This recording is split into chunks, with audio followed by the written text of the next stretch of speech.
Welcome to common mind. तो phase 1 की testing के बाद जो भी कैंडिडेट्स स्क्रीन इन हुए थे, है ना, जो डे 1 में पास इन हो गए, मतलब उन्होंने अपना फेज़ 1 का टेस्ट OIR और PPTT जो पार कर लिया, तो वो उनका नाम, यदि वो क्वालिफाई हो गए तो उनका नाम फेज़ 2 में आएगा and then they are eligible to give phase 2 as well. अब फेज़ 2 में आपको डे 2, 3, 4, 5 और ये अकोमोडेशन, है ना, ये सब जो है आपको होगा, ठीक है ना। मतलब आप 5 दिन जो है SSB के लिए आप एलिजिबल हो एंड आप रुक सकते हो। प्लस यहाँ पे बोर्ड अकोमोडेशन, मतलब जहाँ पे आपका अकोमोडेशन होगा, जहाँ पे ना एज अ हॉस्टल टाइप आप रहोगे, जहाँ पे आपका मेस और रूम वूम है ना, वो सब होगा।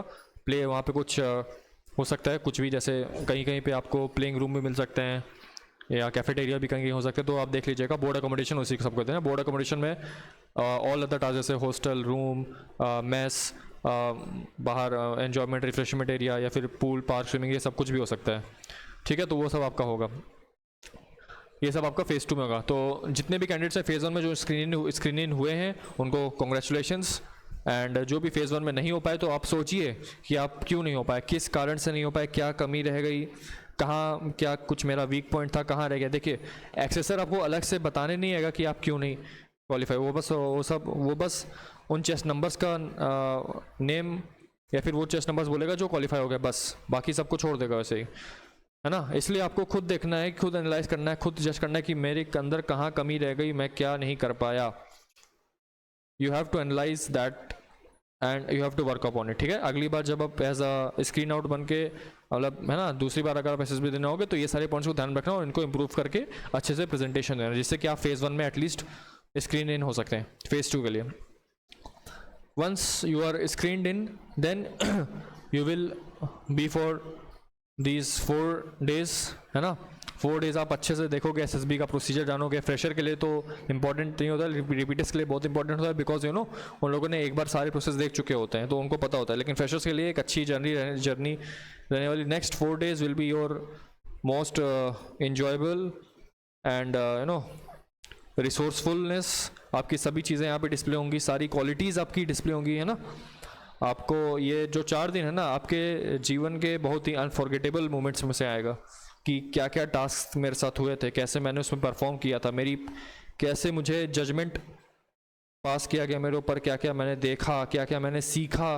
ऐसा SSB से मैं वेरियस, सिर्फ देखिए, SSB इंटरव्यू एक ऐसी चीज़ है जो आपको वेरियस वॉक्स ऑफ लाइफ में काम आएगी। सिर्फ यहाँ पे आर्मी या नेवी एयरफोर्स की ये लिमिटेड नहीं है, अगर आप कुछ और भी कर रहे हैं तो वो वहाँ भी बहुत काम आने वाला होता है। यहाँ पे डिसिप्लिन, SSB आपको डिसिप्लिन, एंड्योरेंस और आपकी रिसोर्सफुलनेस, आपकी एंड्योरेबिलिटी और स्पीड, आइडियाज़, आपका पर्सनैलिटी, आपकी जजमेंट, सब कुछ आपका देखता है सारा। और तब जाके आपको वो फेज़ 2 के लिए फेज़ 2 का जो रिजल्ट आता है उसमें आपका जज नंबर होता है। तो ये सारी ट्रेट्स, मतलब ऑल ओवर, है ना, कहते हैं ना हम लोग जैसे ऑल ओवर पर्सनैलिटी डेवलपमेंट, तो ये आपका फेज़ 2 जज करता है कि आप उसमें कितने फिट बैठते हो उनके क्राइटेरिया के हिसाब से। और वो क्राइटेरिया जो होता है वो हर एक आदमी के पास होना, अगर वो इसमें रिकमेंड होना चाहता है तो वो क्राइटेरियाज कुछ होने चाहिए आपके पास, है ना। तो ये जो है आपका फेज़ 2 की टेस्टिंग करता है। तो आपको 4 दिन है वहाँ पे, और इन 4 दिनों के अंदर आपको टोटल 4 टास्क होते हैं आपके पास करने के लिए, ठीक है, राइट। सो 2 दिन अब देखो बोर्ड अकोमोडेशन होता है, ये सब तो आपको पता ही है, ठीक है।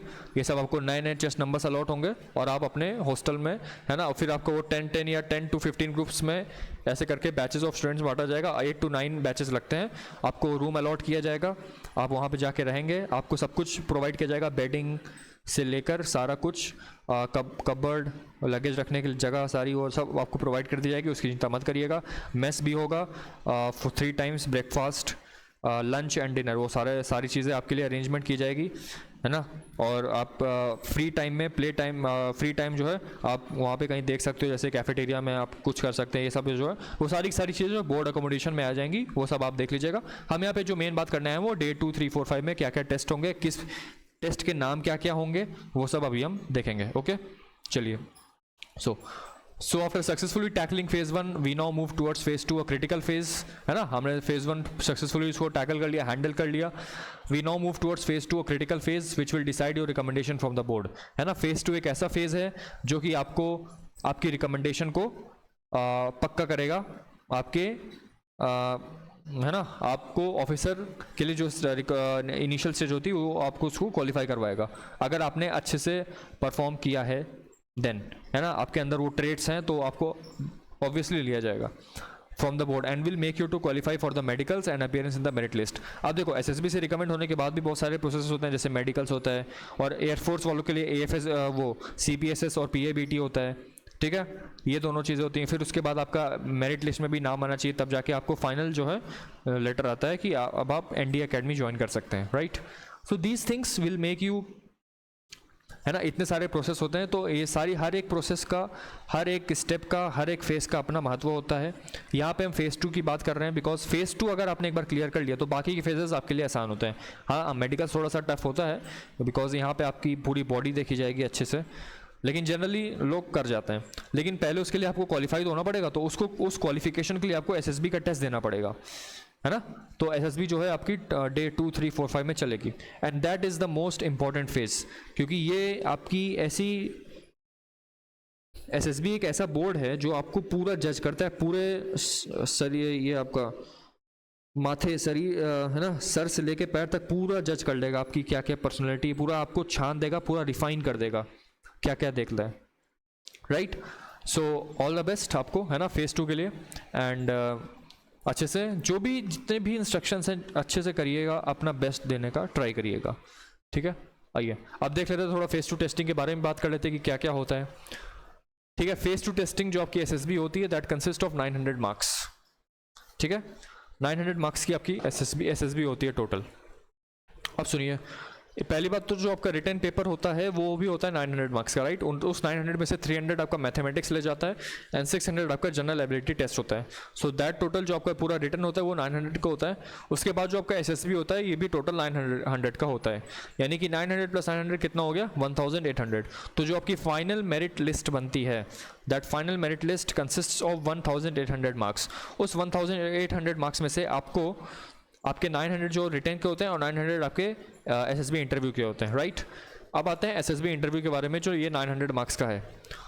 इस फेज 2 टेस्टिंग में टोटल 4 आपके पास टास्क होते हैं, टास्क तो नहीं, टोटल 4 आपके स्टेप्स भी नहीं कहूँगा बल्कि मैं ऐसे कहूँगा कि ये टोटल 4 आपके प्रोसेस होते हैं जो आपको इसमें अच्छे से परफॉर्म करना होता है. साइकोलॉजिकल टेस्ट सबसे पहले होता है, उसके बाद आपका जीटीओ होता है और उसके बाद पर्सनल इंटरव्यू होता है. ये बेसिकली सबसे ज़्यादा महत्व इन तीनों का ही होता है. बाकी एकदम लास्ट में जो बोर्ड कॉन्फ्रेंस होती है वो मेरे ख्याल से बस एक मिनट से ज़्यादा नहीं चलती होगी, बहुत कम ही चलती हो. लेकिन जो मेजर आपका जो पोर्शन होता है ये इन्हीं 3 से बनता है, that is psychological test, GTO task and personal interview. किसी बोर्ड में क्या होता है कि साइकोलॉजिकल टेस्ट उसी दिन करवा दिया जाता है जिस दिन आपका स्क्रीनिंग टेस्ट होता है. सपोज, है ना, एएफएसबी में जितने भी आपके होते हैं वो आपको साइकोलॉजिकल टेस्ट उसी दिन करवा दिया जाता है, डे 1 में ही. बाकी जहाँ तक मुझे आइडिया है आर्मी और नेवी वाले में शायद नेक्स्ट डे करवाया जाता है, लेकिन एएफएसबी वाले में उसी दिन ये लोग करवा देते हैं साइकोलॉजिकल टेस्ट भी, राइट. डे 1 की इवनिंग में दे कंप्लीट और मतलब पूरा साइकोलॉजिकल टेस्ट करवा देते हैं. एंड देन आपका जो जीटीओ टास्क होता है पर्सनल इंटरव्यू. अब देखिए टोटल 80 की स्ट्रेंथ है. अब 80 की स्ट्रेंथ में अब मतलब 80 सपोज 80 जैसे आप मानो कि 250 to 300 कैंडिडेट्स आते हैं इस डे 1 के लिए, उनमें से कितने, उसमें से जो आधे तो छट जाते हैं, तो मान लेते कि 100 to 140 कैंडिडेट्स आपके स्क्रीन इन हो गए, राइट. तो उन 100 से 140 कैंडिडेट्स को हम फर्दर ग्रुप्स में बांटते हैं और उनको न्यू चेस्ट नंबर्स अलॉट होते हैं. And then on the basis of that उनके टाइम शेड्यूल के हिसाब से जो भी उस बोर्ड का शेड्यूल होगा उसके हिसाब से या तो पहले आप जीटीओ करोगे, नहीं तो आप पहले पर्सनल इंटरव्यू दोगे, है ना. आपके बैच का वो कुछ भी हो सकता है, मतलब जैसे अगर मान लेते हैं 8 बैचेस बने हुए हैं तो पहले के 4 बैच जो होंगे हो सकते हैं वो पहले जीटीओ टास्क करें और उसी दौरान जो नेक्स्ट के 4 बैच होंगे वो हो सकता है अपना पर्सनल इंटरव्यू दें. फिर अगले दिन इंटरचेंज हो जाएगा, मतलब जो बैच पहले पर्सनल इंटरव्यू दे रहा था वो अब जीटीओ देगा एंड जो बैच जो पहले जीटीओ दे रहा था वो पर्सनल इंटरव्यू देगा. तो डिपेंड करता है, वो सब बात नहीं है, ठीक है. ये सब आपको वहाँ पे बता दिया जाएगा, देयर और शेड्यूल्स। तो देखो साइकोलॉजिकल टेस्ट के 225 मार्क्स होते हैं, GTO के भी 225, 225, 225, टोटल कितना हो जाएगा इसका, जब हम इन टोटल सबको जोड़ देंगे तो टोटल 900 मार्क्स होते हैं। और बेसिकली इन्हीं 900 मार्क्स में से आपको दिया जाता है, आपको जो मार्क्स हैं इसमें अलॉट होते हैं आउट ऑफ 900, ठीक है। अब देखिए सबसे पहला जो हमारा होता है साइकोलॉजिकल टेस्ट। आज इस वीडियो में पर्टिकुलरली हम साइकोलॉजिकल टेस्ट्स के बारे में ही बात करेंगे। अभी तक जितना मैंने बताया ये सारा का सारा ओवरव्यू था, ठीक है। मेनली हम इस सेशन में अभी हम साइकोलॉजिकल टेस्ट्स की बात करेंगे, ठीक है। कैसे अटेम्प्ट करना है, डोजियर क्या होता है, इसके 4 कंपोनेंट्स क्या क्या हैं, कैसे अटेम्प्ट करना है, इन सारी चीज़ों के बारे में हम आज बात कर रहे होंगे। बाकी नेक्स्ट वाले सेशंस में हम GTO, पर्सनल इंटरव्यू और बोर्ड कॉन्फ्रेंस के बारे में भी डिटेल से एक्सप्लेनेशन करेंगे, ठीक है। आइए देखते हैं। अच्छा, टोटल जो आपका ये होता है साइकोलॉजिकल टेस्ट, ठीक है। आज हम सिर्फ और सिर्फ साइकोलॉजिकल टेस्ट के बारे में बात करेंगे फिलहाल के लिए। 225 मार्क्स का होता है, सभी को पता है। अब देखो साइकोलॉजिकल टेस्ट होता क्या है और कैसे इसकी इंपॉर्टेंस क्या है और कैसे इसका प्रोसेस होता है। तो जो SSB होता है ना, वो एक आपका पर्सनालिटी का ट्रेड देखता है, ठीक है। उसमें आपसे क्या डिमांड करता है ये टेस्ट आपसे ये देखता है कि आपकी इमोशंस क्या क्या हैं, आपका माइंड फ्रेम क्या है, आपकी साइकोलॉजी क्या है। एज द नेम सजेस्ट ये साइकोलॉजिकल टेस्ट है, तो वो आपको जो साइकोलॉजिस्ट होते हैं जो वहाँ पे एकदम है ना, एकदम वेल पर्सनल्स वहाँ पे जो आते हैं आपको जो एसेस करने के लिए बैठे हुए हैं वहाँ पे, वो ये देखते हैं कि आपका कंडक्ट कैसा होता है। अगर आपको कोई सिचुएशन दी जाए तो आपकी साइकोलॉजी क्या होगी उस सिचुएशन को सॉल्व करने की, आप क्या क्या स्टेप्स करेंगे, है ना, आपका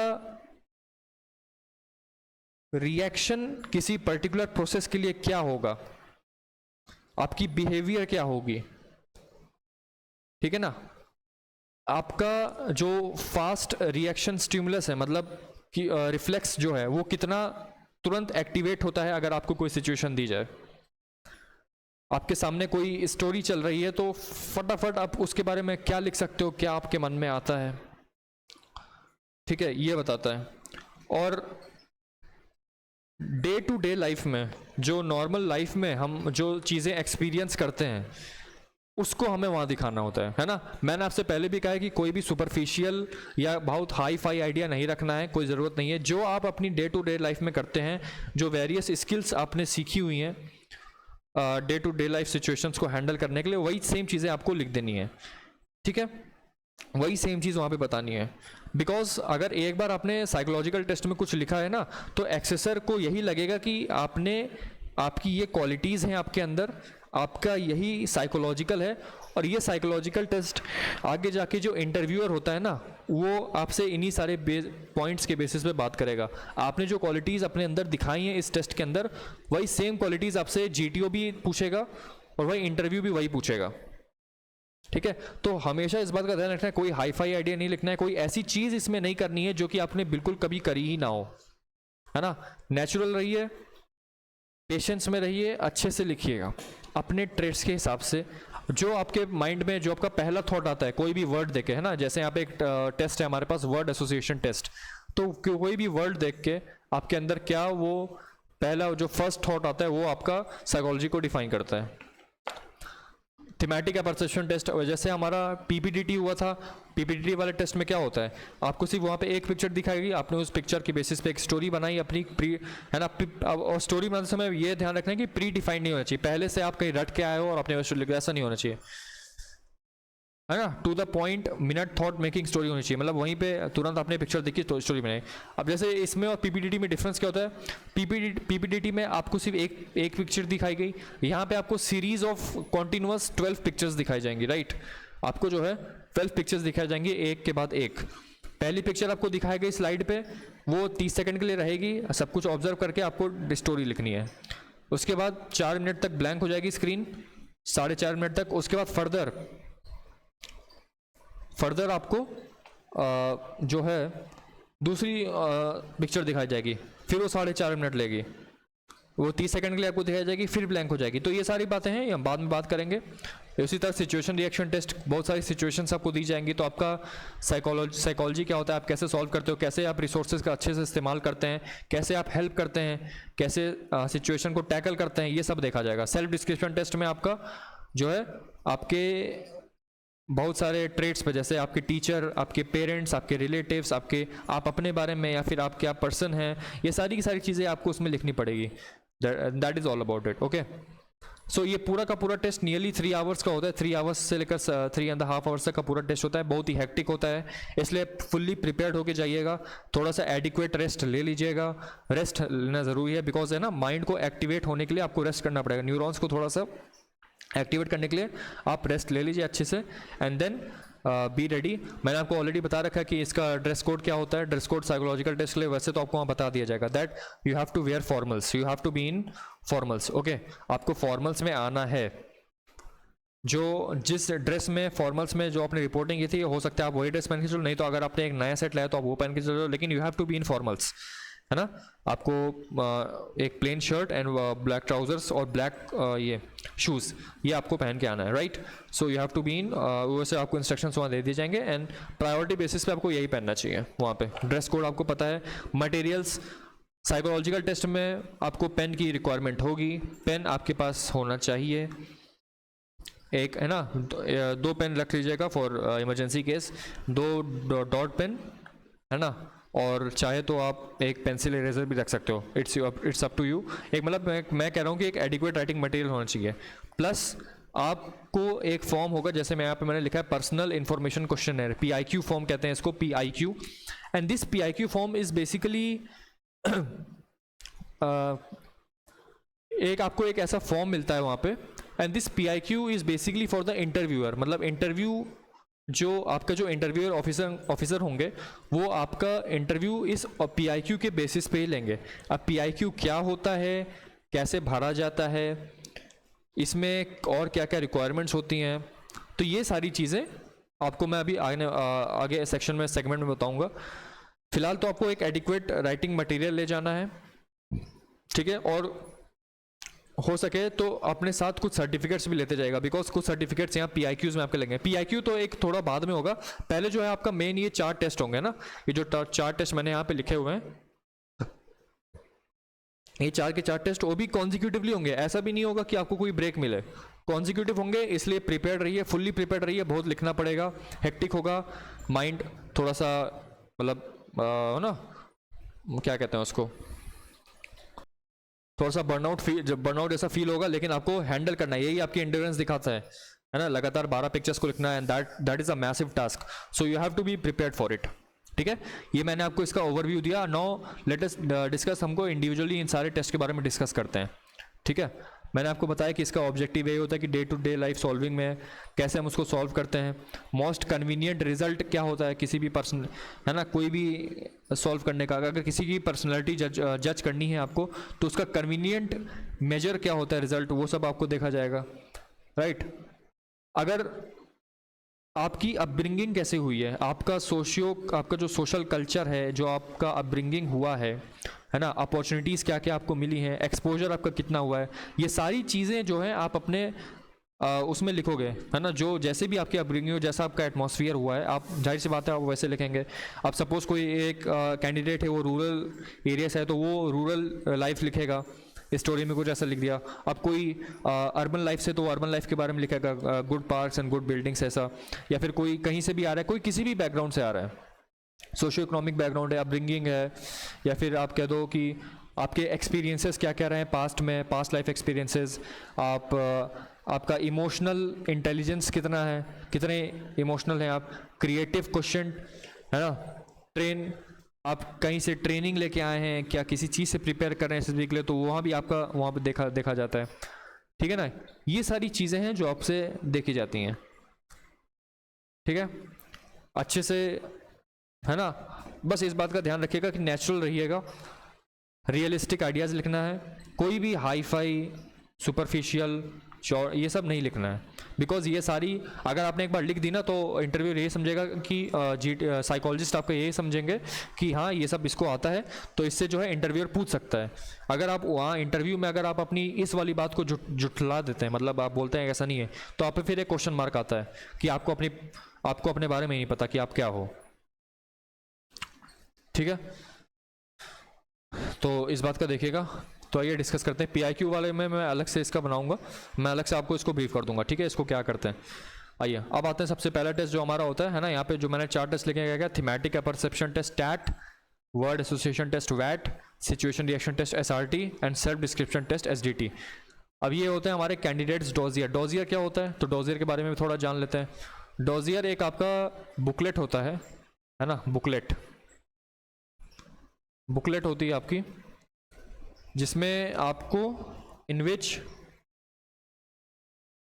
these tests are given and you have to record your responses। ठीक है, अब देखो ये बुकलेट कम से कम आपकी I think so 10 to 15 pages की बुकलेट होती है। उस 10 to 15 पेजेस में पहले के जो 6 पेजेस होंगे वो आपका थीमेटिक परसेप्शन टेस्ट ले जाएगा, है ना। हर एक पेज पे आपके पास 2 स्टोरीज रहेंगी, टोटल 12 स्टोरीज आपके पास फ्लैश आउट होती हैं, और हर एक पेज पे आपके पास ऐसा सीरियल नंबर लिखा होता है। सपोज यहाँ पे जैसे पहली स्टोरी आई तो यहाँ पे 1 लिख देगा, फिर आधा पेज ब्लैंक छोड़ेगा, फिर यहाँ पे 2 लिखेगा, है ना। वहाँ पे आपको क्या होती है, स्टोरी लिखनी पड़ती है। ऐसे करते करते टोटल 12 स्टोरीज होती हैं जो कि हमें टैट में लिखनी होती हैं, एंड देन यू विल मतलब 6 पेजेस कंटिन्यूस बुकलेट होती है ना। पहला आपको थीमेटिक टैट ही दिखेगा, फिर दूसरा टैट के बाद वैट, वो सारी की सारी चीज़ें इसी बुकलेट में रहती हैं, और इसी डोजियर से, है ना, बुकलेट को ही हम डोजियर कहते हैं इन साइकोलॉजिकल टर्म्स। इसी डोजियर को आपका जो साइकोलॉजिस्ट होगा वो एसेस करेगा, और इसी के बेसिस पे वो आपकी पर्सनैलिटी को जज करेगा, आपके बिहेवियर को जज करेगा, आपकी साइकोलॉजी को रीड करेगा। ठीक है, तो ये डोजियर होता है। अब आते हैं थीमेटिक परसेप्शन टेस्ट में। सबसे पहला जो होता है टैट। अब देखो पहले इसके बेसिक्स के बारे में जान लेते हैं, ठीक है, क्या होता है। यहाँ पे आपको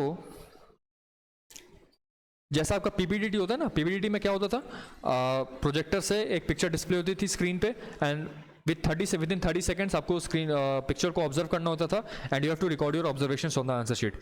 थीमेटिक परसेप्शन टेस्ट में भी यही होता है ना। यहाँ पे क्या होता है, यहाँ पे सपोज पहले तो आपको हॉल में बैठाया जाएगा, you will get ready with all your pen and, है ना, आपको वहाँ पे डोजियर प्रोवाइड की जाएगी। फिर तुरंत आपको GTO जो आपका साइकोलॉजिस्ट होगा वो आपको पूरा ब्रीफिंग देगा इसके बारे में, हर एक चीज़ के बारे में ब्रीफिंग देगा, कैसे क्या क्या करना है ना। हर एक आधे घंटे तक वहाँ पे ब्रीफिंग चलेगी। उसके बाद आपका जो है एक्चुअल टेस्ट शुरू होगा, राइट। एक्चुअल टेस्ट होने के बाद मतलब जो ब्रीफिंग के बाद एक बजर बजेगा, और उसके बाद आपका जो है शुरू हो जाएगा। बजर बजते ही पहला जो आपका राउंड होगा वो होगा थीमेटिक परसेप्शन टेस्ट का, टैट का। इसमें भी वही होगा, प्रोजेक्टर से आपके एक पिक्चर डिस्प्ले की जाएगी स्क्रीन पे। स्क्रीन के लिए पहली पिक्चर जो होगी वो 30 सेकंड के लिए आएगी। उसके बाद आपको 4.5 मिनट लिखने को दिया जाएगा, राइट, है ना। पहला जो 30 सेकंड था वो पहली पिक्चर आई, उसके बाद आपको एक स्टोरी ड्राफ्ट करनी है उसके ऊपर 4.5 मिनट तक, ठीक है। उसके बाद उस 4.5 मिनट के बाद तुरंत ऑटोमेटिकली दूसरी पिक्चर आएगी, तुरंत बिना कुछ कहे बिना कुछ बताए दूसरी पिक्चर आएगी, वो भी 30 सेकंड के लिए आएगी। जैसे ही वो दूसरी पिक्चर आई 30 सेकंड के लिए, वहां पे आपको फिर ऑब्जर्व करना है, फिर दूसरी स्टोरी लिखनी शुरू करनी है। फिर 4.5 मिनट्स के बाद ऑटोमेटिकली बिना कुछ इंडिकेशन दिए तुरंत एक बजर बजेगा, बजर बजते ही वहाँ पे स्क्रीन आपके ऊपर डिस्प्ले हो जाएगी। तो ऐसे करते करते करते करते टोटल 11 स्टोरीज आएंगी आपके पास। 11 स्टोरीज कि जब आप पूरा कर लोगे, ये सारा का सारे स्टोरी बहुत हेक्टिक होता है, इसलिए मैं बोल रहा हूँ प्रिपेयर रहिएगा। हेक्टिक बहुत होता है, आपका हाथ दर्द करने लग जाएगा, बहुत इसमें लिखना पड़ता है, ठीक है। 11 स्टोरीज लिखने के बाद आपके पास एक और बजर बजेगा, फिर वहाँ पे एक ब्लैंक स्लाइड आएगी, मतलब कोई भी पिक्चर नहीं आएगी, एक ब्लैंक स्क्रीन आएगी। उस ब्लैंक स्क्रीन में आपको जो है एक क्या कहते हैं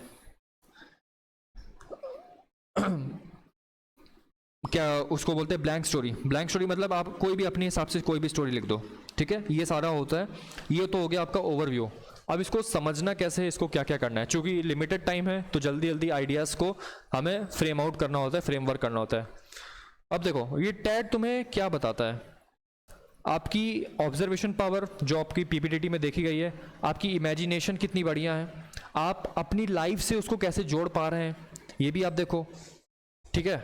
आपका मेंटल स्टेट, आपकी अप्रोच जो आपकी लाइफ में है ना, आप अपनी लाइफ में देखो कि आप उस स्टोरी को मैं अपनी लाइफ से कैसे जोड़ सकता हूँ। रियलिस्टिक बनाओ, हाई फाई मत बनाना एकदम से, है ना, कहीं पॉलिटिशियन या कोई सीधे ऑफिसर मत बन जाना, अपनी रियल लाइफ से जोड़ूंगा, ठीक है, जिससे कि आप एक पॉजिटिव और एक मॉरलिस्टिक स्टोरी लिखें।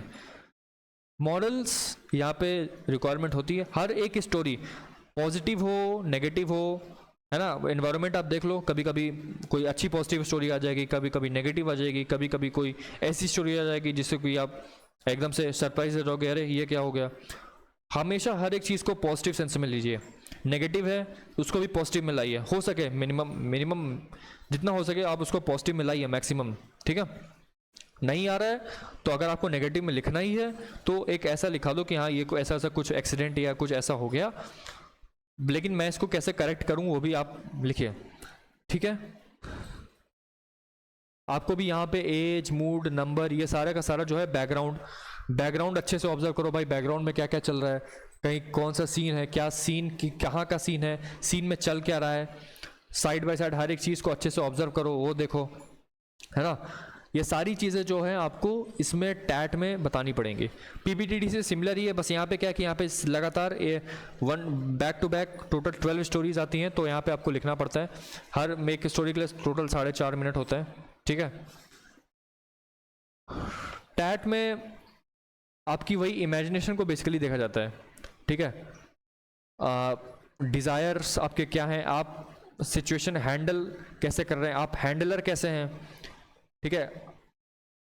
और आप अपनी रिलायबल, मतलब आप अपने आप को रिलायबल बना रहे हो कि नहीं, कोई आप पे डिपेंड हो सकता है कि नहीं, अगर कोई आपसे हेल्प मांग रहा है, या फिर आप किस सॉर्ट ऑफ पर्सन या किस सॉर्ट ऑफ मेंटल अप्रोच से उसको, प्रैक्टिकलिटी से आप उसको सॉल्व कर रहे हैं, क्या आप अपनी रियल लाइफ से उसको जोड़ पा रहे हैं, क्या आप अपने बैकग्राउंड से, आप अपनी अपब्रिंगिंग से क्या उसको जोड़ पा रहे हैं। अगर कोई ऐसी चीज़ है तो आप ज़रूर उसमें लिखिए, ठीक है। और अपनी एक एबिलिटी दिखाइए कि हाँ मैं कर सकता हूँ। स्ट्रेसफुल कंडीशंस में एंड्योरेबिलिटी बहुत मैटर करती है। फ्रीडम आपके पास होती है थिंक करने की अंडर स्ट्रेस, है ना। टाइम पीरियड भी लिमिटेड टाइम पीरियड हो तो आपके पास स्ट्रेस भी होता है, उस स्ट्रेस में आप कितना अच्छा सोच पाते हैं, कितना अच्छे से आप अपने आप को रिवील कर सकते हैं, ये सब आपको जो देखना पड़ता है। रिसोर्सेज का एक अच्छा इस्तेमाल करिए। आपके स्क्रीन में आपके सामने हिडन रिसोर्सेज भी हो सकते हैं और कुछ फ्रंट एंड रिसोर्सेज भी हो सकते हैं। फ्रंट एंड मतलब जो आपको सामने दिख रहे हैं, कुछ ऐसे रिसोर्सेज हो सकते हैं जो आपको डायरेक्टली आप दिख रहे हैं, और कुछ ऐसे रिसोर्सेज हो सकते हैं जो कि पिक्चर में ना हो लेकिन आप उसका यूज़ कर सकते हैं, है ना। वर्केबल आइडिया होना चाहिए, एक ऐसा आइडिया जो कि वर्क कर जाए उस पर्टिकुलर प्रॉब्लम को सॉल्व करने के लिए, ऐसा वर्क, लेकिन वही हाई फाई आइडिया नहीं होना चाहिए। आपको अपनी लीडरशिप क्वालिटीज़ भी अगर आपको दिखा सकते हो तो वो भी दिखा लो, and just keep it natural और लिमिट करिए दैट मतलब 12 to 15 लाइन्स में या max to max 18 to 20 lines में कंप्लीट हो जाए हर एक स्टोरी। जल्दी जल्दी लिखिए, है ना। एक क्वालिटीज़ अपनी आप डिपेक्ट करिए क्या क्या आप उसको लिख सकते हो। तो जो थीमेटिक का परसेप्शन टेस्ट होता है ये टोटल आपका जो है 5 मिनट्स हर एक स्टोरी को देते हैं, है ना, जिसमें से 4:30 आपको 4 मिनट्स 30 सेकेंड्स आपको हर एक स्टोरी राइटिंग में होता है, स्टोरी राइटिंग में, ठीक है। और आपका जो 30 सेकेंड्स होता है वो आपको पिक्चर डिस्प्ले होता है, 30 सेकेंड्स जो आपको पिक्चर डिस्प्ले, राइट। ऐसे टोटल जो है आपके पास टोटल 12 पिक्चर्स आती हैं, है ना। टोटल 12 पिक्चर्स, जिनमें से 11 पिक्चर्स होती हैं +1 ब्लैंक स्टोरी होती है, ब्लैंक पेज, ब्लैंक स्टोरी, है ना। अब देखो ये जो 11 स्टोरीज होती हैं ये आप 11 पिक्चर्स होते हैं, ये तो आप देख के लिख सकते हो कि हाँ भाई उस पिक्चर में क्या क्या हो रहा है, तो उस पिक्चर को मैं ला सकता हूँ। लेकिन ये जो ब्लैंक स्टोरी होती है ना, ये ब्लैंक स्टोरी को आप प्री डिफाइंड करके ला सकते हो।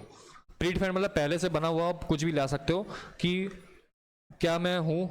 जैसे आप अपनी लाइफ के बारे में बता सकते हो कि there was a student called Shyam, he went to school, he studied, he was good in football and he aspired to become a defense officer, and then he was very active and therefore he joined SSB and gave his coaching। तो आप ऐसा कुछ है तो आप ना blank story में आप कुछ भी लिख सकते हो, यू हैव फ्रीडम, कुछ भी आप लिख सकते हैं, है ना। तो ये जो ब्लैंक स्टोरी होती है ना, ये आप इसका अच्छे से यूटिलाइज करके आप इसमें अपने बारे में बता सकते हैं।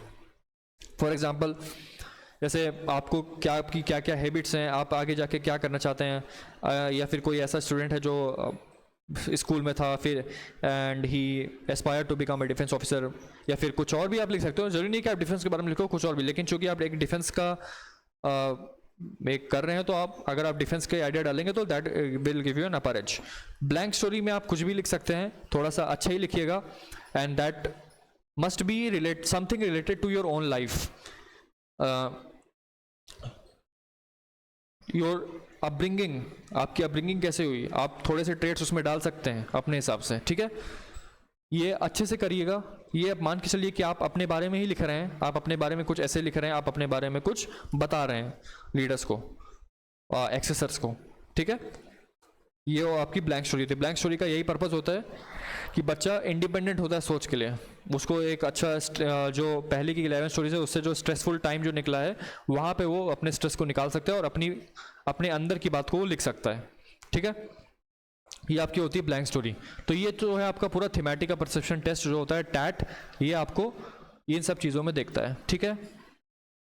अब टैट के बाद जो 10 मिनट का या 5 मिनट का शायद आपको ब्रेक मिलता है, एंड देन आपका नया टेस्ट शुरू होता है विच इज़ नोन एज वैट, वर्ड एसोसिएशन टेस्ट।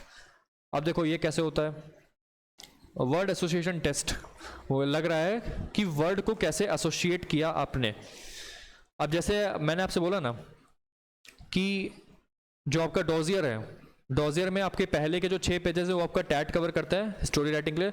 उसके बाद 7th और 8th पेज जो आपका होगा, जो 7th और 8th पेज आपका होगा, वहाँ पे आपका जो टैट है, टोटल 60 वर्ड्स होते हैं टैट में, ठीक है। टोटल 60 वर्ड्स 1 बाय 1 आपके पास स्क्रीन पे फ्लैश आउट होंगे, ठीक है। और 1 वर्ड या फिर ईच वर्ड कह दो, each word will be displayed for 15 seconds। सिर्फ 15 सेकंड के लिए आपके पास एक वर्ड डिस्प्ले होगा और उसी 15 सेकंड के अंदर आपको उस वर्ड के बारे में कुछ लिखना है, ठीक है। वर्ड एसोसिएशन टेस्ट मतलब ही वही होता है कि आपने वर्ड को देखा, तुरंत वर्ड को देखा, कोई भी वर्ड आ सकता है, कुछ भी, जैसे आगे army, word association, line, truck, car, maths, chemistry, weapon, love, couple, बहुत कुछ आ सकता है, कोई भी वर्ड आ सकता है, कुछ भी कहीं से भी उठा के आपको दे देगा। एसएसबी आ जाएगा आपके पास, इंटरव्यू आ जाएगा, है ना, flying plane, fighter pilot, pilot, salesman, business, capital, कुछ भी, कोई भी वर्ड आ सकता है, कोई भी लिटरल मीनिंग, कोई भी सेंस निकल सकता है, ठीक है, ठीक है ना, कहीं से भी आ सकता है। आपकी जो पहला उस वर्ड को देखने के बाद जो आपके मन में पहला थॉट आता है वही आपका रियल मीनिंग होता है उस वर्ड के प्रति, ठीक है। वर्ड एसोसिएशन टेस्ट का मतलब ये होता है, वर्ड आपने देखा, जो भी पहला थॉट आपके माइंड में प्रोवोक हुआ उसको आपको चॉक डाउन करके उसको आपको नीचे वहां लिखना पड़ेगा, राइट। फॉर एग्जाम्पल सपोज आपके पास कोई वर्ड आता है टीचर, टीचर आपके पास वर्ड आया तो तुरंत जो भी आपके माइंड में आता है टीचर के बारे में वो लिख दो, लेकिन बस ज़्यादा ज़्यादा एक सेंटेंस लिखना, टीचर, ठीक है। आप कुछ भी लिख सकते हो, टीचर्स आर गुड, मतलब एक जनरल सेंटेंस मत लिख देना, जनरल तो सभी लोग लिख देते हैं। Teachers play a important role in our career building, ये सभी लोग जानते हैं, सभी लोग, ये तो जनरल हो गया। लेकिन आप कोई अपना स्पेशलाइज्ड कोई सेंटेंस अगर आप लिखोगे ना तो आपके ऊपर ज़्यादा साइकोलॉजिस्ट इफेक्ट डालेगा। Teacher builds students in the form of stars, ऐसा लिख सकते हो, कुछ ऐसा, मतलब ऐसा कुछ लिख सकते हो जो आपको स्पेशलाइज्ड लगे, है ना। आपके माइंड में पहला थॉट तो भाई देखो, सबके माइंड में पहला थॉट जनरली आता है कि कोई टीचर है ना, लेकिन लोग क्या करते हैं, उसको मॉडिफाई कर देते हैं, और मॉडिफिकेशन अगर आपका अच्छा है, अगर सेंस में अच्छा बैठ रहा है, तो वो होता है।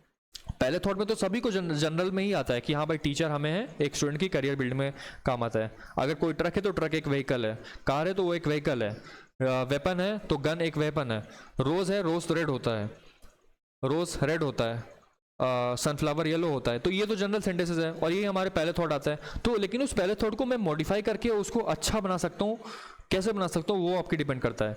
सनफ्लावर येलो होता है, लेकिन सनफ्लावर एक सन लाइक येलो होता है, ये कोई नहीं लिखता। वो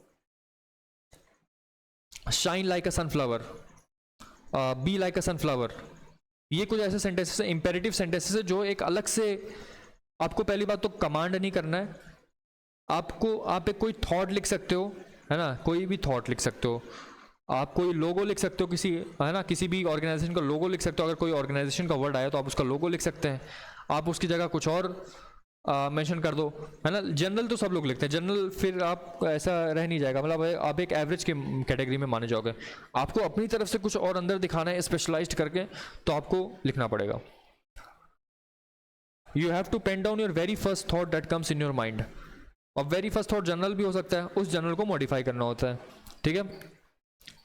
अब यहाँ पे जो है आपकी स्पॉन्टेनियस बिहेवियर को देखा जाएगा, कितनी जल्दी आप कोई भी वर्ड एक्सेप्ट करके आप लिखते हो स्पॉन्टेनियसली, है ना। फिजिबिलिटी देखी जाती है आपकी उस वर्ड के प्रति, ठीक है ना। आपके पास हिडन टैलेंट क्या है, हिडन जो आपके अंदर है रिसोर्सेज, वो आप उसको बाहर निकालते हैं। अवेयरनेस है, नॉलेज कितनी है, डायनामिक जो थॉट प्रोवोकिंग सेंटेंसेस हैं, है ना, वो सब आप लिख सकते हैं। सोशली आप कितने कनेक्टेड हैं यहाँ पे, वो भी आपको से देखा जाता है। हर एक ट्रेट का इंडिविजुअल जो है एनालिसिस करता है यहाँ पे। साइकोलॉजिस्ट आपका इस डॉजियर के माध्यम से बहुत कुछ एनालिसिस आपका करता है, ठीक है।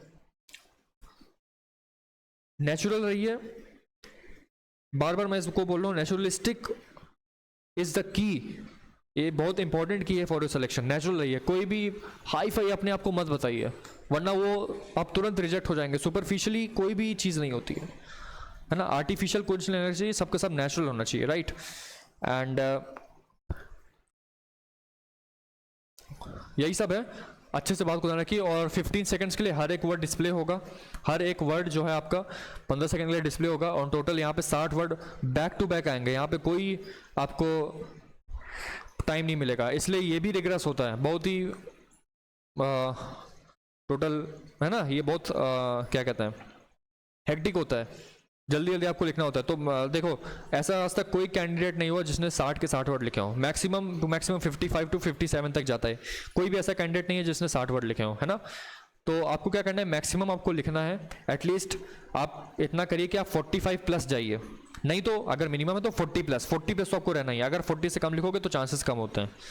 इसका मतलब कि आपकी एनालिटिकल थिंकिंग उतनी कमजोर है कि आप सोच नहीं पा रहे हैं उस गिवन टाइम फ्रेम में, आप स्ट्रेस को हैंडल नहीं कर पा रहे हैं, आपके अंदर थॉट प्रोवोकिंग सेंस नहीं है। आपको 40 या मिनिमम 40 और मैक्सिमम 45 प्लस जाना ही जाना है ना, ताकि और कंपटीशन मतलब इससे जो है अच्छे से आप उसमें compete कर पाओगे।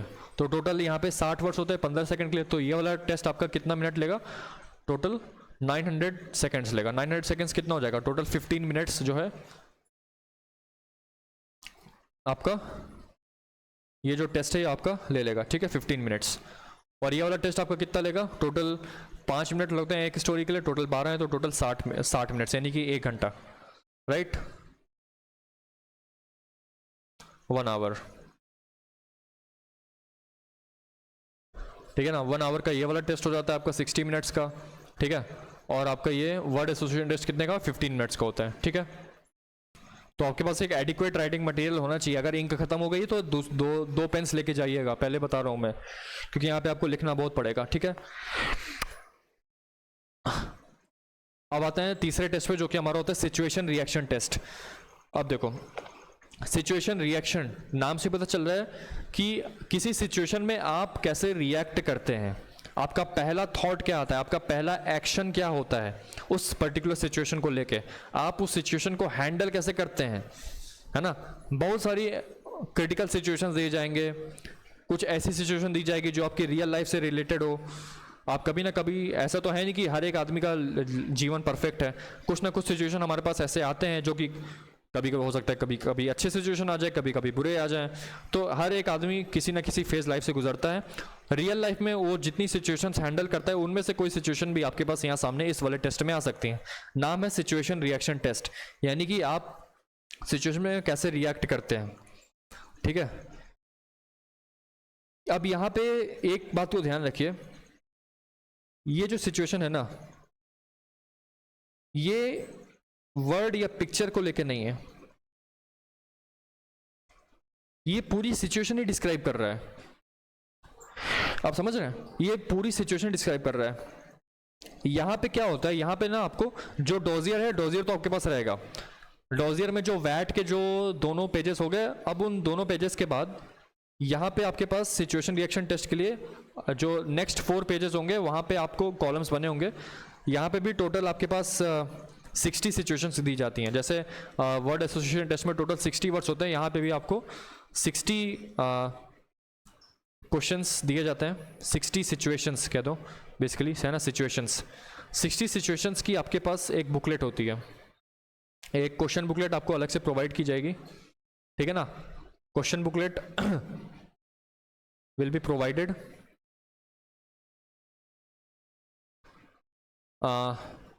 which has 60 questions, and you have to write down in the dossier, you have to write down your first thought, जो भी आपके दिमाग में पहली बार आ रहा हो, your first thought in your dossier. आपको अपने डोजियर में लिखना है, ना कि उस बुक में, है ना। उस बुक में मत लिख दीजिएगा, आपको अलग से एक बुक दी जाएगी, क्वेश्चन बुकलेट दी जाएगी, उसमें सारे के सारे आपको सिचुएशन प्रोवाइड किए जाएंगे जो क्वेश्चंस होंगे आपके, है ना। लेकिन आपको अपने डोजियर में ही उसका आंसर लिखना है। जिस डोजियर में आपने टैट और वैट किया है, उसी डोजियर में आपको ये एसआरटी भी करना होगा अलग से। ऐसा नहीं है कि आप क्वेश्चन बुकलेट में कर दोगे। क्वेश्चन बुकलेट आपको प्रोवाइड की जाएगी वहाँ पे, जिसमें 60 क्वेश्चन होंगे, है ना। और इसका जो टाइम होता है वो 30 मिनट्स होता है। उसका जो टाइम होता है वो 30 मिनट्स का होता है। यानी कि अगर बात करें तो 1 मिनट में आपको 2 सिचुएशन को, ऑन एन एवरेज देखा जाए तो 1 मिनट में आपको 2 सिचुएशन हैंडल करनी होती है। अब ऐसा यहाँ पे फिक्स नहीं है कि जैसे टैट और वैट में क्या होता था कि हर एक वर्ड के लिए आपके पास टाइम कंस्ट्रेंट था। जैसे कि अगर वैट की बात करें तो पहला वर्ड सिर्फ 15 सेकंड के लिए, फिर दूसरा वर्ड 15 सेकंड के लिए। लेकिन यहाँ पे ऐसा कुछ नहीं है, यहाँ पे आपको एक बुकलेट प्रोवाइड की जाएगी एंड यू हैव 30 मिनट्स। आप को जहां जिस भी ऑर्डर से शुरू करें आप शुरू कर दें, 30 मिनट्स में आपको कंप्लीट करना होता है। ठीक है, यहां पे आपको रिस्पॉन्सिबिलिटी को ज़्यादा यहाँ पे फोकस किया जाता है, आप कितने रिस्पॉन्सिबल हैं किसी चीज़ को लेके। ठीक है ना, यहाँ पे decision making, quick decision making होनी चाहिए, क्विक सिचुएशन को हैंडल करने आना चाहिए। आपकी अप्रोच क्या होता है, जो आप डे टू डे लाइफ में आप अपने देखते हो, ठीक है ना। डे टू डे लाइफ में आप सिचुएशन हैंडल कैसे करते हो, यहां पे आपको देखना है। क्वेश्चंस में जो भी सिचुएशन दी हुई है उसके अकॉर्डिंग आपको एक्ट करना है। ठीक है ना, आपकी पॉजिटिव या नेगेटिव या कुछ भी, जिस तरह की भी अप्रोच है आपको उसको लेना है। ठीक है ना, यहाँ पे आपकी इंटेलिजेंस भी चेक होती है, यहाँ पे आपकी रिसोर्सफुलनेस भी चेक होती है, आप क्या क्या रिसोर्सेज का इस्तेमाल कर सकते हो। आपकी यहाँ पे हायरार्की भी चेक होती है। हायरार्किकल ऑर्डर होता है ना, कि सपोज जैसे मान लो कोई एक्सीडेंट हो गया कहीं पे, क्वेश्चन में आया कि you were in a market and suddenly a car crashed into a bike, then के बाद आपको लिखना है कि आप क्या करोगे। सबसे पहले अब देखो, यहाँ पे अलग अलग कैंडिडेट्स के अलग अलग रिस्पॉन्सेज हो सकते हैं। कोई लिखेगा I will call the police, कोई लिखेगा I will call the ambulance, कोई यहाँ पे उनके रिलेटिव्स को फ़ोन लगाएगा, कोई कुछ करेगा, कोई कुछ करेगा, कोई कहीं कोई जा रहा है, कोई कुछ कर रहा है, कोई मार्केट से कहीं जाएगा। सो डिफरेंट कैंडिडेट्स के डिफरेंट अप्रोचेस हो सकते हैं। तो इसमें आपको देखना है कि आपको हायरार्किकल ऑर्डर का ख्याल रखना है। ऐसा नहीं है कि आप तुरंत पुलिस को बुला लोगे, आप पहले क्या करोगे, आप पहले इंजर्ड को निकालोगे, आप उस कार से इंजर्ड को निकालोगे, आप और 2-3 लोग मिलके। यहाँ पे आपका यहाँ पे आपकी क्या जजमेंट हो रही है, यहाँ पे आपको जज किया जा रहा है कि आप रिस्पॉन्सिबल हैं, आप रिस्पॉन्सिबिलिटी ले रहे हैं, आप उसको इंजर्ड आदमी को कार से बाहर निकाल के उसको पहले फर्स्ट एड दिलवाएंगे, नियरेस्ट कोई मेडिकल स्टोर है वहाँ से फर्स्ट एड लेके उसको आप पहले फर्स्ट एड दोगे, है ना, फर्स्ट एड दोगे। फिर आप अपने किसी दोस्त से कहोगे कि I have called the ambulance for his further treatment. तो आपने क्या किया, आपने रिस्पॉन्सिबिलिटी यहाँ पे दिखाई, आपने यहाँ पे रिसोर्स का इस्तेमाल किया, फर्स्ट एड रिसोर्स का, आपने उस रिसोर्स का इस्तेमाल करके उसको ट्रीट किया, एंड देन आपने हायरार्किकल ऑर्डर का ख्याल रख के आपने एक एम्बुलेंस को बुलाया, and then he went to the hospital and got further treatment. ये यहाँ पे देखा जाता है। अब यहाँ पे कुछ क्या बच्चे क्या करेंगे, डायरेक्टली हॉस्पिटल को बुला देंगे, डायरेक्टली एम्बुलेंस बुलाएंगे। अरे भाई एम्बुलेंस बुलाने से पहले तब कुछ करोगे तो कुछ तो करो, वरना वो आदमी ब्लीड कर करके उसकी डेथ वहीं हो जाएगी। तो उस पहले ब्लीडिंग को रोकने के लिए आपको ये करना पड़ेगा। अब कोई कैंडिडेट कहेगा कि मैं पुलिस को बुलाऊंगा, अरे भाई पुलिस यहाँ आके क्या करेगी, जब कोई आदमी इंजर्ड हुआ है तो पुलिस क्या करेगी, यहाँ पे काम है पहले उस आदमी को ठीक करना। अब गलती यहाँ किसी की भी हो सकती है, कार की भी हो सकती है या किसी और की भी गलती हो सकती है, तो पहले उस आदमी को ट्रीट हमें करना है, उसके बाद जो पुलिस है फर्दर इंक्वायरी करती रहेगी। इस चीज़ को ध्यान में रखना है। यहाँ पे यही सब है, रियलिस्टिक आइडियाज़ देने हैं, अपने आप को as a responsible person project करना है ना। और एक बात और, सुपर हीरोइक रिस्पॉन्सेज नहीं रखना है, कोई एकदम हाई फाई आइडिया नहीं कर देना है, एकदम रियल लाइफ रखिए, और जो माइंड में सबसे पहले आ रहा है वही चॉक डाउन करिए। सिचुएशन रिएक्शन टेस्ट का यही मतलब होता है। अब बहुत कुछ ऐसे और सिचुएशन भी दे देगा, जैसे सपोज ऐसे बोलेगा आपसे कि आप एसएसबी देने आ रहे हो, बीच में आप डॉक्यूमेंट्स भूल गए तो आप क्या करोगे, डॉक्यूमेंट्स मिसप्लेस हो गए ट्रेन में, क्या करोगे। आप एसएसबी देने के लिए और आपके बिलोंगिंग्स, आपके जो लगेज था वो मिसप्लेस हो गया तो आप क्या करोगे। ट्रेन, आप एसएसबी देने के लिए आ रहे हैं, ट्रेन में सपोज एक फॉरेस्ट में आके रुक गई, कुछ लूटर्स ने उस पर अटैक किया, तो आप क्या करेंगे वहाँ पे। आपकी सिस्टर का एग्ज़ाम है कल and she is having a fever, so आप कैसे उसको करोगे। ये सारी चीज़ें बहुत अलग अलग रिएक्शंस होते हैं, है ना, बहुत अलग अलग सिचुएशंस होती हैं, उस पर रिएक्शंस बहुत अलग अलग होते हैं, बिकॉज हर एक कैंडिडेट अपने अपने माइंडसेट के हिसाब से, जैसी उसकी अपब्रिंगिंग हुई है उस हिसाब से करेगा। So that's why this test is important and just it, इसमें ज़्यादातर आपका रिस्पॉन्सिबल नेचर ही देखा जाता है, बिकॉज ऐसी सिचुएशंस मेजॉरिटी में होगी। अब ऐसा तो है नहीं कि आप 60 के 60 सॉल्व कर लोगे, ऐसा तो हो नहीं सकता। तो इसमें मैक्सिमम वही होता है कि यहाँ पे भी लोग 50 to 50 मैक्सिमम कर पाते हैं, 50 to 50 भी ज़्यादा ही होगा, आई थिंक सो 40 तक ही जाते हैं, 40 to 50 के बीच में रहते हैं, ठीक है, अधिकतर लोग का यही होता है। तो अगर आप इस रेंज में आ रहे हो या फिर आप 35 भी कर ले रहे हो तब भी बहुत बड़ी बात होती है। 35 से लेकर 50 तक के बीच में आप जितने भी कर रहे हो अच्छी बात होती है, ठीक है, ये एज अ गुड आपको देखा जाता है, आप मतलब आपकी पावर अच्छी है, ये सब आपको देखा जाता है, आप अच्छे से एनालाइज कर पा रहे हैं, अच्छे से अपना सब कुछ एक्शन ले पा रहे हैं, तो ये आपका सिचुएशन रिएक्शन टेस्ट देखता है। नेक्स्ट आपके पास जो आता है लास्ट टेस्ट, इसमें आता है आपका सेल्फ डिस्क्रिप्शन टेस्ट, ठीक है, सेल्फ डिस्क्रिप्शन टेस्ट। इसमें टोटल 5 हेडिंग्स होती हैं, 5 हेडिंग्स, और टोटल इसका जो टाइम होता है वो होता है आपका 15 मिनट्स का, ठीक है, ये आपका जो होता है 15 मिनट्स का इसमें टाइमिंग होता है। और यहाँ पे टोटल 5 हेडिंग्स होती हैं। 5 हेडिंग क्या क्या होती हैं पहले इसको देख लेते हैं। ये भी आपका डॉजियर में रहेगा, चिंता मत करिएगा, इसके लिए अलग से कोई शीट नहीं मिलने वाली, ये सब आपका डॉजियर में लिखा होता है सारा, ठीक है। अभी देखिएगा, ठीक है ना। सबसे पहली हेडिंग आपके पास आती है what teachers think about yourself, मतलब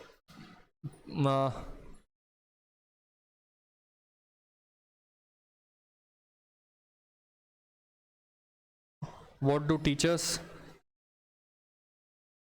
थिंक अबाउट योर सेल्फ, ठीक है, teachers opinion, teachers think about you,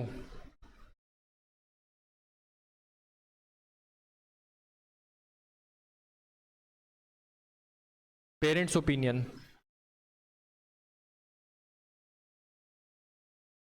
about you, तीसरा आपके पास होता है फ्रेंड्स ओपिनियन, आपके दोस्त क्या सोचते हैं आपके बारे में,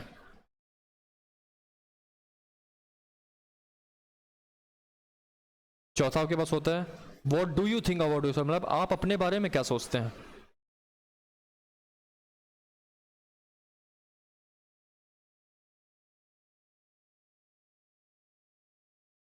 और पांचवा जो होता है लास्ट वाला वो होता है आपका what kind of person you would like to be in the future, what kind of person you would like to be in future. ये ठीक है, ये होता है, ठीक है, ये 5 हेडिंग्स होती हैं। और ये जो है ये वाला टेस्ट आपको ये जज करता है यहाँ पे कि आपका जो दूसरे लोग हैं, जो आपसे जुड़े हुए लोग हैं, आपसे पास सबसे पास होते हैं आपके पेरेंट्स, आपके टीचर्स, आपके फ्रेंड्स, है ना। तो ये जो 3 कैटेगरीज होती हैं हमारी, ये हमारे बारे में क्या सोच रही हैं, है ना, उनका पर्सपेक्टिव क्या है हमारे लिए, ठीक है। सेल्फ डिस्क्रिप्शन, सेल्फ डिस्क्रिप्शन मतलब क्या होता है, मतलब ये होता है कि मेरा डिस्क्रिप्शन क्या है। अब डिस्क्रिप्शन जो है मेरा, या मेरा जो डिस्क्रिप्शन है वो सिर्फ मैं ही थोड़ी ना जज कर सकता हूँ, ऐसा तो है नहीं। मेरे से जुड़े हुए जितने क्लोज लोग हैं, जो जिनसे मैं फ्रीक्वेंटली मिलता हूँ स्कूल्स में, चूँकि आप अभी जो एनडीए एंट्री है वो बेसिकली स्कूल से या जस्ट स्कूल से पास आउट हुई होती है, सो यहाँ पे वही देखा जाता है कि आप अपने टीचर्स से कितने क्लोज हैं, कितना रिलेशन है आपका टीचर से, टीचर का ओपिनियन क्या है आपके बारे में। आप अपने पेरेंट्स जो कि आपके फर्स्ट, जो कि आपके बहुत क्लोज हैं, आपके होम में ही हैं, उनका ओपिनियन क्या है। आपके फ्रेंड्स, जो आप फ्रेंड सर्कल में आप जो टाइप फ्रेंड्स बनाते हो, उनका ओपिनियन आपके बारे में क्या है। फिर आप अपने बारे में क्या सोचते हैं और आप फ्यूचर में किस टाइप के पर्सन बनना चाहते हैं। ये 5 चीज़ें हैं, है ना। इसीलिए ये सेल्फ डिस्क्रिप्शन होता है, मतलब मेरा खुद का डिस्क्रिप्शन क्या क्या है। मैं अपने टीचर मेरे लिए क्या डिस्क्राइब करते हैं, पेरेंट्स फ्रेंड्स क्या डिस्क्राइब करते हैं, मैं अपने बारे में क्या डिस्क्राइब करता हूँ, और मैं आगे चल के किस टाइप का पर्सन बनना चाहता हूँ। ये 5 चीज़ें हैं, यही 5 चीज़ें जो आपका सेल्फ डिस्क्रिप्शन टेस्ट में काम आती हैं, ठीक है। ये आपको एक चांस देता है, ये टेस्ट है आपको एक अच्छी अपॉर्चुनिटी देता है अपने आप को एनालाइज करने का, है ना। आपको एक अच्छा चांस देता है अपने आप को एनालाइज करने का, अपने आप को ऑब्जर्व करने का, ठीक है। जो भी ट्रुथ है ना, truth is the key to at least. अगर एसएसबी में अगर आप ट्रुथ बोलोगे ना, तो ये तो नहीं लगेगा कि हाँ ये आदमी जो है एकदम हाई फाई लिखता है, नहीं, ये है डाउन टू अर्थ है, ट्रू आइडियाज़ देता है, इम्प्लीकेबल आइडियाज़ देता है, प्रैक्टिकल आइडियाज़ देता है, और अपने बारे में एक रैशनल थिंकिंग रखता है। आप इसमें कोई भी ऐसी चीज़ मेंशन मत करिएगा जो कि आप नहीं हैं, कोई भी ऐसी झूठ बताने वाली चीज़ नहीं है। बिकॉज देखो, हर कोई आदमी परफेक्ट नहीं होता, हर आदमी परफेक्ट नहीं है, वो सबसे गलती होती है, सबने कुछ ना कुछ एक्सपीरियंस किया है लाइफ में, and that experience you have to write in this test. जो भी सही है ट्रुथ है लिख दो, लेकिन ट्रुथ लिखना, बिकॉज जो ऑफिसर है ना आपका, जो साइकोलॉजिस्ट है, वो आपका झूठ तुरंत पकड़ लेगा। अगर आपने टैट में कोई ऐसी चीज़ लिख दी जो यहाँ पे आप उसको डिनाई कर रहे हो, तो तुरंत आपको पकड़ लेगा। एसआरटी में अगर आपने कोई ऐसा सिचुएशन लिख दिया, या सपोज वैट में अगर आपने किसी वर्ड से रिलेटेड कुछ ऐसा लिख दिया, फिर अगर आप यहाँ पे लिख रहे हो, अगर आप उसका उल्टा लिख रहे हो, तो वहाँ पे तुरंत आपको साइकोलॉजिस्ट पकड़ लेगा। अगर आप उसको वहाँ पे उल्टा लिख भी रहे हो, तो ये भी साथ में लिख देना कि हाँ मैं इस पे वर्क कर रहा हूँ, I am working on it and I am rectifying it, ये लिख देना। बस ये मत लिख, ये आधा मत लिखना इसको। एटलीस्ट अगर आपके पास कोई नेगेटिव क्वालिटी है, अगर सपोज आपको गुस्सा जल्दी आता है, या फिर आप पेशेंस नहीं रख पाते हो, तो अगर आप ये लिख दो, बिल्कुल लिख दो, बिकॉज ये आपकी ट्रुथ को दिखा रहा है। लेकिन साथ में ये भी लिख दो कि हाँ मैं इस पर वर्कआउट करने के लिए, मैं इसको इंप्रूव करने के लिए मैं इस पर क्या वर्कआउट कर रहा हूँ, है ना, मैं इसको कैसे इंप्रूव कर सकता हूँ। पहली बात तो ये लिखो ही मत। और अगर ये सोच रहे हो कि तुम लिख दो, तो बिल्कुल लिखो, ये आपकी ट्रुथ है ना, ये आपके ट्रुथ को दिखा रहा है, आप कितना ट्रुथ बोल रहे हो। लेकिन साथ में ये भी लिख दो कि हाँ मैं इस पर इंप्रूव करने के लिए इसको मैं वर्क कर रहा हूँ, ठीक है। You have to be honest with yourself, because the officer will figure out, मैं किसी भी तरह से फिगर आउट कर ही लेगा, वो ट्रुथ पकड़ लेगा आपका। तो यहाँ पे कोई चांस नहीं है लाई करने का। आप यहाँ पे झूठ लिखोगे ऑफिसर तुरंत आपको पकड़ लेगा, है ना, तुरंत, मतलब लिटरल सेंस में मत लेना कि पकड़ लेगा। ऑफिसर जो तुरंत यहाँ पे आपको मार्किंग दे देगा कि हाँ he is a confused personality, यहाँ कुछ और लिखता है, यहाँ कुछ और बता रहा है, यहाँ पे इसने कोई ऐसा आइडिया दे दिया जो कि उसने एसआरटी में कुछ किया ही नहीं, वैसा कुछ वो ऐसा आइडियाज़ प्रैक्टिकल आइडियाज़ यहाँ पे दे रहा है, लेकिन यहाँ पे कुछ और बता रहा है। यहाँ पे उसने पर्सनैलिटी कुछ और लिखी, फिर यहाँ पे सेल्फ डिस्क्रिप्शन में उसने कुछ और बता दिया। तो ऐसा नहीं चलता है। जो आपने लिखा है, जो आपको नेचुरल आइडियाज़ लग रहे हैं वही लिखो, and stick to yourself only. Don't give so much hi-fi ideas that आप यहाँ पे कुछ और बता रहे हो तो वहाँ पे आप कुछ सुपरमैन या हीरो मैन बन गए, फिर आपने कुछ और आइडिया दे दिया। सो वहाँ पे आपको एक क्वेश्चन मार्क आ जाता है आपकी पर्सनैलिटी पे कि this is a confused personality and he is not sure about, he और she is not sure about himself. He okay, confused brain है, he is not having a clarity with respect to the thoughts, और उनके अंदर clarity नहीं है ना। इन चीज़ों का ध्यान रखना है यहाँ पे, ठीक है। तो ये होते हैं हमारे 4 टेस्ट, है ना, कौन कौन से? Thematic perception test TAT, word association test वैट, situation reaction test SRT and self description test SDT, ठीक है। टोटल जो है आपका एसडीटी आपका 15 मिनट्स का हो जाता है, और ये आपका 30 मिनट्स का होता है, ये आपका 15 मिनट्स का होता है, और ये आपका 60 मिनट्स का होता है। तो टोटल जो आपका एसएसबी टेस्ट कितने मिनट का हो गया? हाँ 120 मिनट्स है ना। 15 मिनट्स इसका एसडीटी का, 15 मिनट्स आपका वैट का, 30 मिनट्स आपका एसआरटी का, एंड टैट के लिए आपको टोटल 1 आवर्स। तो टोटल हमारे पास कितने मिनट्स हो गए? 60, 90, 92, 30 यानी कि 120 मिनट्स। 120 मिनट्स यानी कि 2 आवर्स, राइट। सो आपका जो 2 आवर्स का टेस्ट होता है, प्लस आपको बीच बीच में ना, जैसे टैट के बाद थोड़ा सा ब्रेक मिलता है, देन वैट के बाद भी थोड़ा सा ब्रेक मिलता है, देन एसआरटी के बाद भी थोड़ा सा ब्रेक मिलता है। तो इन सब ब्रेक्स में आपको ऑलमोस्ट हाफ एन आवर या हाफ एन आवर निकल जाते हैं। तो नियरली आप मान के चलो कि 2.5 आवर्स जो हैं आपके इसमें जाते हैं, है ना। 2.5 आवर्स या 3 आवर्स मान के चलो, टोटल 3 आवर्स का टेस्ट होता है, ठीक है। 3 आवर्स का टेस्ट होता है, और इन 3 आवर्स में आपकी पूरी साइकोलॉजी उस डॉजियर में कैद हो जाती है। आपको पूरा का पूरा आपने अपना जो भी था रियल लाइफ से जुड़े हुए जितने भी सारी चीज़ें थी, ये सारी आपकी सारी आपने डॉजियर में रख दी। अब इस डॉजियर को आपका एक्सेसर जो है एक्सेस करेगा, इसको अच्छे से देखेगा, और जो भी है उसके हिसाब से मार्क्स देगा। तो नेचुरल रहिए, और कोई भी हाई फाई आइडिया मत लिखिए, रियल लाइफ से सिचुएशन से जोड़िए, जितना ज़्यादा हो सके रिसोर्सेज का इस्तेमाल करें। सेल्फ डिस्क्रिप्शन टेस्ट में जो कि सबसे इम्पॉर्टेंट होता है, इसमें आपको अच्छे से आपके बारे में, है ना, 4-5 लाइनों में हर एक पॉइंट में लिख देना है। टीचर्स आपके बारे में क्या सोचते हैं, पेरेंट्स क्या सोचते हैं, फ्रेंड्स क्या सोचते हैं, आप अपने बारे में क्या सोचते हैं, है ना, और आप किस टाइप के पर्सन हैं जो कि फ्यूचर में बनना चाहते हैं, ये सब। What kind of person you are, है ना, यहाँ पे लिख दो what kind of person you are, मतलब आप किस टाइप के पर्सन हैं, and what would you like to be in future, and what would you like to be future, मतलब आप किस टाइप के पर्सन है और फ्यूचर में आप कैसे पर्सन देखना चाहते हो। ये जो 5 आपके क्वेश्चंस होते हैं, इन 5 क्वेश्चन को आपको आंसर करना है। 4 to 5 लाइन्स में आप इसको अच्छे से, जितना अच्छे से, या तो मैं कहूँगा आप इसको प्री डिफाइंड करके जाओ, पहले से आप अच्छे इन सारे पॉइंट्स को अच्छे से लिख लो, और इन चारों पॉइंट्स को याद करके जाओ, वो लिख लो, वो बेहतर रहेगा, है ना। अपनी आपको पता है कि आप अपने ट्रुथ ही लिखोगे अच्छे से, कोई ऐसा मत लिख देना कि वरना ऑफिसर आपको इसमें सीधे सीधे पॉइंट आउट कर देंगे। जो भी है सत्य लिख दो बस। अब आते हैं नेक्स्ट पे। मैंने यहाँ पे देखो पर्सनल इन्फॉर्मेशन क्वेश्चनएयर, PIQ क्या होता है, मैंने यहाँ पे आपको लिखा है ना, यहाँ पे पर्सनल इन्फॉर्मेशन क्वेश्चनएयर क्या होता है, तो इसके बारे में भी थोड़ा डिटेल में बात कर लेते हैं। देखो इसका साइकोलॉजी, पहली बात तो समझ लो कि इसका साइकोलॉजी टेस्ट है, कोई लेना देना नहीं है, कोई भी लेना देना इसका नहीं है, ठीक है। इसका जो मेन पर्पस होता है वो आपका इंटरव्यूइंग ऑफिसर के लिए होता है ना, फॉर इंटरव्यू,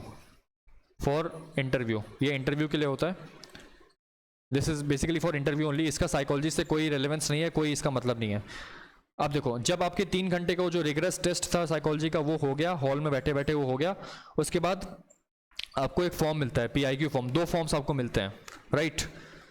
ये दोनों फॉर्म्स आपको भरने होते हैं। उस PIQ फॉर्म में डिटेल्स होती हैं आपको अपना नाम, एड्रेस, योर फादर्स नेम, आपकी क्लास 12th में बोर्ड परसेंटेज, 12th में परसेंटेज या CGPA, और आपकी एक्स्ट्रा को करिकुलर एक्टिविटीज़, या फिर आप NCC से हैं कि नहीं है, आप कौन सी कमीशनिंग के लिए आए हैं, परमानेंट कमीशन NDA के लिए आए हैं, और आपका अचीवमेंट्स क्या क्या हैं, आपने 12th में क्या अचीव किया, 10th में क्या अचीव किया, जितनी भी अचीवमेंट्स हैं सब की सब लिख दो। जितनी भी आपने को करिकुलर एक्टिविटीज़ ज्वाइन की हैं वो सारी की सारी यहाँ पे आप लिख दें, ठीक है ना। उस फॉर्म में हर अलग से कॉलम आता है, पर्टिकुलर अचीवमेंट्स, आपकी अचीवमेंट्स क्या हैं, आपकी हॉबीज़ क्या क्या हैं, हॉबीज़ में भी ध्यान रखना है ना। देखो मैं अभी बताता हूँ इसका सिग्निफिकेंस क्या होता है। आपकी हॉबीज़ के लिए आएगा सारा का सारा जो है, आप कहाँ से हो, क्या बिलोंग करते हो, आपकी कोई एक्स्ट्रा ऑर्डिनरी अचीवमेंट क्या क्या है, ये सारी की सारी फॉर्म पर्सनल इन्फॉर्मेशन क्वेश्चनर में भरी जाती है, और ये आप भरते हैं, ठीक है, ठीक है। तो ये सारी चीज़ें हैं। आप अपने एक्स्ट्रा को करिकुलर सर्टिफिकेट्स लेके जाना साथ में, मतलब इंटरव्यूअर के साथ में लेके जाना, ठीक है, अच्छे से लेके जाना, सब कुछ है अच्छे से करना है, इसको भरना पहले, है ना। पहले दिन आपसे भरवा लिया जाएगा, जैसे आपका साइकोलॉजिकल टेस्ट खत्म होता है तुरंत उसके बाद ये सब फॉर्म आपसे भरवाया जाता है वहाँ पे, ठीक है। चेस्ट नंबर सब अच्छे से लिखना, और जो भी आपकी अचीवमेंट्स है, जितना ज़्यादा आप सर्टिफिकेट्स लाओगे उतना ज़्यादा आपको फ़ायदा रहेगा, ठीक है। ये सब अच्छे से करना। एंड PIQ फॉर्म भरते समय ये इस बात का, आप देखो इसका सिग्निफिकेंस क्या होता है, इस बात का ध्यान रखना कि ये फॉर्म आपका जो है इंटरव्यूअर के पास जाएगा। जो इंटरव्यूअर ऑफिसर आपसे इंटरव्यू लेगा वो आपसे इस PIQ के बेसिस पे ही आपसे इंटरव्यू करेगा।